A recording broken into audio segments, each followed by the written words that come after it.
dont fait face le président Paul Biya et le Cameroun. Le président de la République qui a depuis son accession au pouvoir, fait de la préservation des ressources et richesses naturelles son combat, est de plus en plus l'objet des pressions internationales faussement adossées sur le fallacieux prétexte de sa longévité au pouvoir. Depuis l'année dernière que le pays de Paul Biya est sur le point de rentrer dans le cercle très fermé des pays possédant des terres rares avec la découverte de plus de 300 minerais différents identifiés, à l'issue d'une longue recherche financée par la Banque mondiale, la pression est de taille. L'Occident veut placer après Biya une marionnette dont le rôle sera de brader tout le patrimoine minier et forestier du Cameroun. Empêcher la transition pacifique et rompre la stabilité politique est donc la méthode choisie par certaines grandes puissances voraces, comme cela a été le cas en Centrafrique. Car il est plus facile de piller un pays en guerre et éclater en factions de potentats qu'il ne l'est dans un pays stable. Depuis l'année dernière que le pays de Paul Biya est sur le point de rentrer dans le cercle très fermé des pays possédant des terres rares avec la découverte de plus de 300 minerais différents identifiés, résultat d'une longue recherche financée par la Banque mondiale, la pression est de taille. Les chercheurs de la Banque mondiale et camerounais n'en ont dévoilé que 300 espèces avec des gisements immenses. Mais en réalité ce nombre devra tripler lorsqu'ils exploreront les autres régions du pays. C'est à la suite de ça qu'ils pourront établir la carte d'identité du sous-sol du pays de Paul Biya. En 2014, la Banque mondiale a consacré $1 milliard pour dessiner et faire la cartographie minière de l'Afrique. Les cartes géologiques du continent africain sont quasiment vierges. La Banque mondiale veut soi-disant aider l'Afrique à les compléter mais la vérité saute à l'œil si bien que même Stevie Wonder la verrait. L'institution de Bretton Woods y a mis les moyens, $200 millions par an pendant 5 ans, pour une surface équivalente à l'Europe, les États-Unis, la Chine et l'Inde réunis. Les géologues et spécialistes de la Banque mondiale sont au Mali, Niger, Côte d'Ivoire, Cameroun, Gabon, RDC, Tchad, Rwanda, Soudan, Zimbabwe, Kenya, Burkina Faso, Guinée, Burundi etc. Le panorama des multiples découvertes effectuées en Afrique est ahurissant de positivité. Au Nord Mali, le plus grand gisement d'eau douce d'une capacité qui peut garantir la demande en eau de la planète pour 200 ans a été découvert. Sans compter l'or et autres. Pour ceux qui ne savent pas encore, la guerre de demain sera la guerre de l'eau et seul le Nord Mali pourra alimenter tous les pays du monde avec sa grosse nappe phréatique qu'il a sous ses pieds. L'armée française y est depuis confortablement installée dans le cadre de la fameuse et interminable opération Barkhane. Cette digression sur le Mali ne doit pas occulter notre sujet, celui du Cameroun. Précision, comprendre la notion de terres rares. Les terres rares forment un groupe de métaux aux propriétés voisines comprenant le scandium, lithium et 15 lanthanides comme le néodyme et le samarium. Elles sont considérées comme des matériaux stratégiques. La Chine détient le quasi-monopole de l'exploitation des réserves mondiales de terres rares. Les pays possédant les terres rares sont, la Chine, les USA, la Russie, le Brésil, le Burundi. Il est évident de comprendre le statut exécrable qui a été affublé au président Nkurunziza Burundi qui est littéralement déstabilisé. D'après nos sources, la Malaisie et bientôt le Cameroun devront eux aussi être déstabilisés.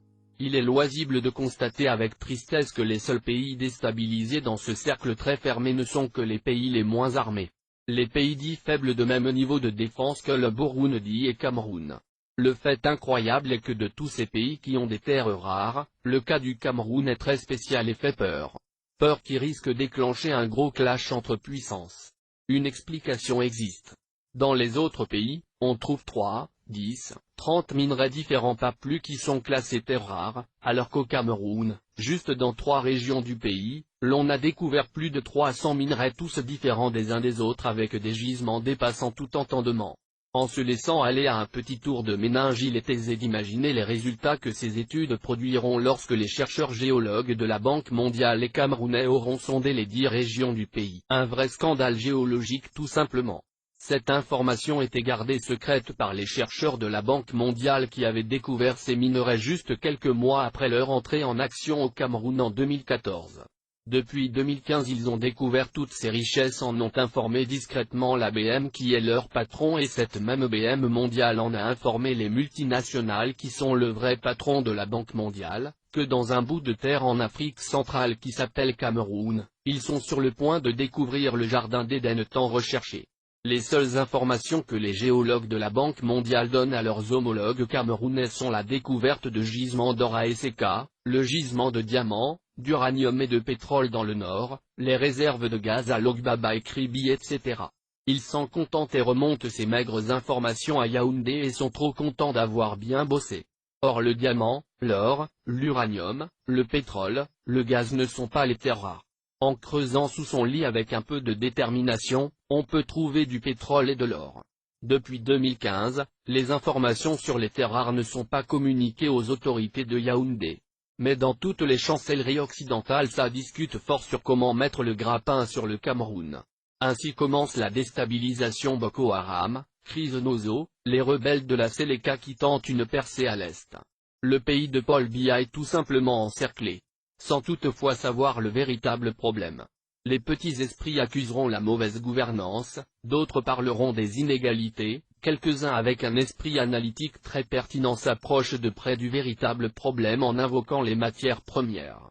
C'est là que les séjours suisses du président camerounais commencent donc à produire de bons fruits. La direction de l'hôtel intercontinental que nous avons approché nous dit que le président camerounais est un client qui rapporte rien que pour sa simple présence à l'hôtel plus de 65% du chiffre d'affaires quand il est là. Mais comment est-ce possible? Nous lui avons posé la question, quand il est là, notre hôtel se transforme en palais présidentiel.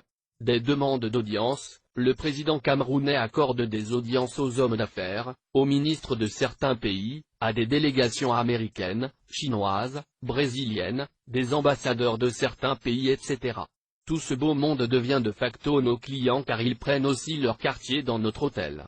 C'est donc en 2018 en Suisse grâce à sa diplomatie silencieuse et des deals qu'il a passés avec un certain nombre de partenaires que cette information sur les terres rares découvertes dans son pays lui a été révélée. C'est donc certains représentants diplomatiques basés à Genève et à Berne accompagnés d'hommes d'affaires qui lui ont dit que depuis la fin d'année 2014 et début 2015, les terres rares ont été découvertes dans votre pays. Monsieur le Président, au nom de notre amitié nous vous livrons ces informations.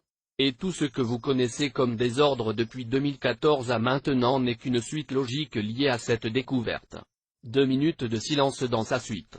Le silence était tel qu'on aurait entendu le bruit des battements de paupières, nous raconte notre source. C'est alors là que les officiels camerounais pouvaient dire avec certitude et sans ambages, ce pourquoi on leur fait la guerre.